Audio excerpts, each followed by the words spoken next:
हमारी आज की जो टिप है ये स्पेशली उन लोगों के लिए है जो अपनी फैमिली के साथ रहते हैं। फैमिली से मेरा मतलब है कि कम से कम वाइफ तो फैमिली में होगी ही, तभी फैमिली की शुरुआत होती है। तो करना क्या है आपने कि बहुत बार ऐसा होता है कि आप किसी को मिलने जाते हैं।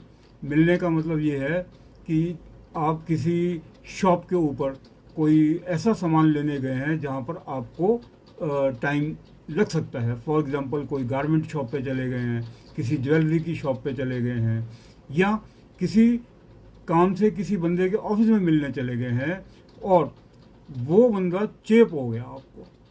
चेप का मतलब समझा, चिपक गया आपको। अब आप बैठे हुए हैं लेकिन उठना चाह रहे हैं, लेकिन अब क्योंकि वो बंदा आपके सामने बैठा हुआ है तो आप आपस में, यानी कि आप अपनी वाइफ के साथ, या अगर आपके बच्चे बड़े हैं तो कैसे उनको ये बोलेंगे कि भैया अब यहाँ से चलो। तो इसके लिए आपको क्या करना चाहिए, कुछ वर्ड्स जो हैं, कोड वर्ड्स बल्कि मैं बोलूँगा, वो बना लेने चाहिए। कि जैसे मान लो मेरे को कहीं से उठना है और मेरे साथ मेरी वाइफ है या मेरी बेटी है, तो मैं अब उस आदमी के सामने कैसे बोलूं कि भाई अब यहाँ से उठो। तो मैं क्या बोलूँगा कि सोल करो। सोल करो, सोल करो का मतलब ये है कि चलो निकलो यहाँ से।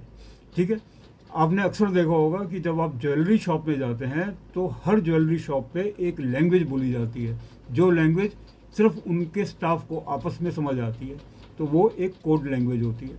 तो इसी तरीके से आप कुछ कोड वर्ड्स बना के रखिए। जैसे मैंने एक आपको बता दिया है कि सोल हो जाओ।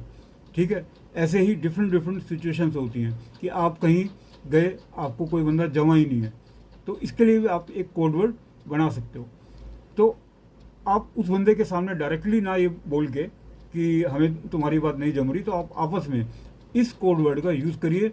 इसका मतलब ये है कि अब यहाँ से चलो। धन्यवाद।